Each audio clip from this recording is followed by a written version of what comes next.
প্রিয় দর্শক আসসালামু আলাইকুম। আশা করি সবাই ভালো আছেন। আজকে আমরা খুব গুরুত্বপূর্ণ একটি বিষয় নিয়ে কথা বলবো এবং এটা খুবই কমন একটা কমপ্লেইন রোগীদের।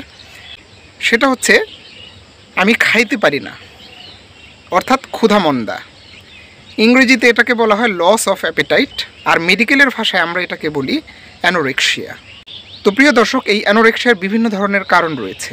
একটা কমন কারণ হলো আপনি হঠাৎ করে অসুস্থ হলেন, অর্থাৎ অ্যাকুইট কোনো ইলনেস হলো, যেমন আপনার হয়তো বা কোনো কারণে জ্বর হলো, নিউমোনিয়া হলো, কিংবা ফুড পয়জনিং হলো, কিংবা সর্দি কাশি বা সর্দি জ্বর হলো।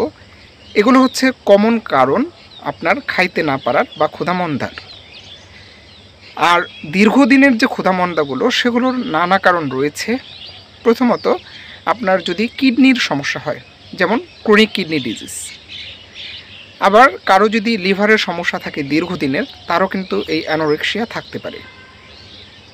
আবার দেখা গেছে যে কোনো কারণে যদি কেউ মানসিক রোগে ভোগে, যেমন বিশেষ করে ডিপ্রেশন বা বিষণ্ণতা, অ্যাংজাইটি বা কোনো কারণে স্ট্রেস, এগুলো কিন্তু অন্যতম কারণ হলো আপনার এই অ্যানোরেক্সিয়ার।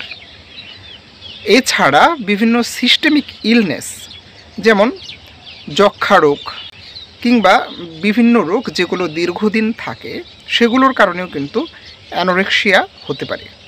আর পরিপাকতন্ত্রের যে কোনো সমস্যার কারণেই কিন্তু আপনার অ্যানোরেক্সিয়া বা লস অফ অ্যাপেটাইট হতে পারে। যেমন আপনার যদি পেপটিক আলসারের সমস্যা থাকে কিংবা অন্যান্য পরিপাকতন্ত্রের সমস্যা থাকে। আরেকটি কারণ হচ্ছে ক্যান্সার। ক্যান্সারের কারণে খুবই অ্যানোরেক্সিয়া হয়। এমনকি অনেক সময় ক্যান্সারের রোগীরা একদম শুকিয়ে যায়, যেটাকে আমরা বলি ক্যান্সার ক্যাকেক্সিয়া।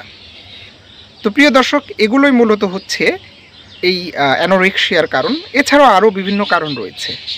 তো এগুলো আমরা কি করি, একটা রোগী যখন আমাদের কাছে খেতে পারি না এই কমপ্লেন নিয়ে আসে, আমরা কমন কারণগুলো ইতিহাসের মাধ্যমে বের করার চেষ্টা করি।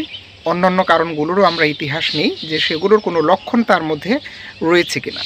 যেমন কারো যদি কিডনি সমস্যা আমরা ধারণা করি, সেক্ষেত্রে তার সাথে বমি আছে কিনা, এবং তার হাত পা ফুলে গেছে কিনা, বা পেশাবের পরিমাণ কমে গেছে কিনা, এগুলো জিজ্ঞেস করি। জন্ডিসের রোগীদের ক্ষেত্রে জিজ্ঞেস করি জন্ডিসের সাথে অন্য কোনো সমস্যা রয়েছে কিনা, পেটে কোনো চাকা আছে কিনা, কিংবা পেটে কোনো পানি আছে কিনা, হাত পায়ে পানি এসেছে কিনা, এগুলো আমরা জিজ্ঞেস করে থাকি। এরপরে আমরা তাদের শারীরিক বিভিন্ন পরীক্ষা করে কিছু জিনিস পাই, যেগুলোকে আমরা সাইন বলি। তো এগুলোর উপরে নির্ভর করে আমরা রোগীকে কিছু পরীক্ষা নিরীক্ষা দিই, যেমন সেরাম ক্রিয়েটিনিন, সেরাম ইলেকট্রোলাইট, এইচজিপিটি, সেরাম বিলিরুবিন, সেরাম এএলপি, এরপর আলট্রাসনোগ্রাম, এগুলো সহ নানা ধরনের পরীক্ষা দেওয়া হয়। এগুলোর উপরে নির্ভর করে আমরা কারণ অনুযায়ী চিকিৎসা করে থাকি।